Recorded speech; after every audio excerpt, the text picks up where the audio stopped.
Hi friends, అందరికీ నమస్కారం అండి. ఏపీ రాష్ట్రంలో రైతులకు సంబంధించి గుడ్ న్యూస్ అండి. ముఖ్యంగా అన్నదాత సుఖీభావ సంబంధించి 7,000 రూపాయలు రెండో విడత సంబంధించి కొత్త తేదీలు వచ్చాయి. దాంతోపాటు ఇక ఈ పంట వేసిన వారికి మరోసారి ముఖ్యంగా 1,00,000 దాదాపు 50,000 వరకు అయితే ఇవన్నీ కూడా ఉచితంగా అయితే అందిస్తారనమాట. సో ఆ వివరాలు ఏంటనేది కూడా వీడియోలో తెలుసుకుందాం.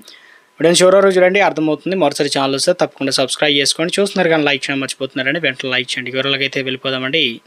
ఆంధ్రప్రదేశ్ రాష్ట్రంలో రైతుల ఖాతాల్లోకి దీపావళి వేల నిధులు అయితే జమ కానున్నాయన్నమాట. కేంద్రం పీఎం కిసాన్ ఇక మలి విడత సంబంధించి దీపావళి ముందే విడుదలకు ప్రభుత్వం అనేది వార్త చెప్పడం జరిగింది. ఇందులో వచ్చేసి పీఎం కిసాన్తో పాటు ఇప్పుడు ఏపీ ప్రభుత్వం అన్నదాత సుఖీభావ నిధులు విడుదల చేయాల్సి అయితే ఉంది. దీనిపైన ప్రభుత్వం కసరత్తు అయితే పూర్తిగా కంప్లీట్ చేస్తుంది. నిబంధనలు అమలు చేయని వారికి ఈసారి నిధులు జమ కావడం లేదనమాట. దీంతో ముందస్తుగానే రైతులు అర్హుల జాబితాలో తమ పేరు ఉందా లేదా అనేది ఒకసారి తెలుసుకునే ప్రయత్నం చేయండి, అధికారులు అయితే సూచిస్తున్నారు. పీఎం కిసాన్ సంబంధించి కీలక అప్డేట్ అయితే రావడం జరిగింది. ఎందుకంటే ఆంధ్రప్రదేశ్లో ముఖ్యంగా 20 విడత సంబంధించి వీరికి భిక్షాక్ అనమాట. ఎందుకంటే 600 మందికి పైగా రాలేదనమాట. ఈసారి వారి రావాలంటే తప్పనిసరిగా కొన్ని కంప్లీట్ చేసుకోవాల్సి అయితే ఉంటుంది.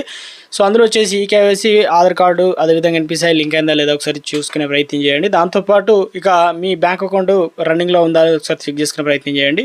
ఆంధ్రప్రదేశ్ రాష్ట్రంలో ముఖ్యంగా లబ్ధిదారులకు సంబంధించి కీలక అప్డేట్ అండి. 21 విడత నిధులకు సంబంధించి ఎప్పుడు జమ అవుతాయిందనే దానికి ఈ నెల 18వ తారీఖు లేదంటే 19వ తారీఖున రైతుల ఖాతాల్లో విడుదల చేసేందుకు సిద్ధం కావడం జరిగింది. ఇప్పటికే కేంద్రం ఇక వరద ప్రభావిత ప్రాంతాలైన మహారాష్ట్ర, అదేవిధంగా హిమాచల్ ప్రదేశ్ ఇక రాష్ట్రాల్లో ఆర్థిక సాయం అయితే అందించడం అయితే జరిగిందండి. ఇప్పటికే అంటే ఆంధ్రప్రదేశ్ రాష్ట్రంలో ఇప్పటికే మనకు ఏదైతే పీఎం కిసాన్తో పాటు అంటే అన్నదాత సుఖీభావ కూడా రెండు కలిపి ఒకసారి ఇవ్వాలని చూస్తున్నారు. కాబట్టి ఆగస్టు 2వ తేదీన పీఎం కిసాన్తో పాటు ఏడాది తొలి విడత వచ్చేసి అన్నదాత సుఖీభావ నిధులు కూడా రైతుల ఖాతాలో జమ కావడం జరిగింది. ఒకేసారి ఇక మనకు 7,000 రూపాయలు అయితే రైతుల ఖాతాలో జమ అయ్యాయన్నమాట. ఇక ఇప్పుడు ప్రస్తుతం వచ్చేసి వీరికి కూడా డబ్బులు అనేది జమ కావడం అయితే జరుగుతుందన్నమాట. సో ఇందుకు సంబంధించి ఇక గుడ్ న్యూస్ అయితే రావడం జరిగిందండి. డేట్ అయితే అనౌన్స్మెంట్ అయితే చేశారనమాట.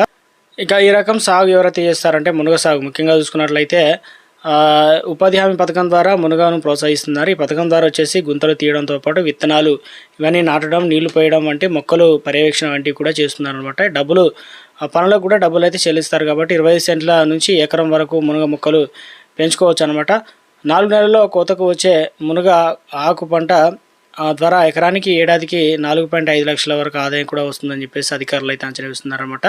ఇక ఒకేసారి నాటితే 5 ఏళ్ల పాటు దిగుబడి వస్తుందని రైతులు అనగా తమకున్న భూమిని బట్టి 25 సెంట్ల నుంచి దాదాపు ఇక్కడ వచ్చేసి 1000 మొక్కలు వరకు అయితే నాటుకోవాలని చెప్పేసి ఇలా చెప్తూ ఉన్నారనమాట. మునగ మొక్కలకు సంబంధించి పెంచుకోవచ్చు అని చెప్పేసి. సో ఇక వీటికి సబ్సిడీ ఇవన్నీ కూడా అందిస్తామని చెప్పడం అయితే జరిగిందనమాట. ఇది ఒక గుడ్ న్యూస్ అని చెప్పుకోవచ్చు.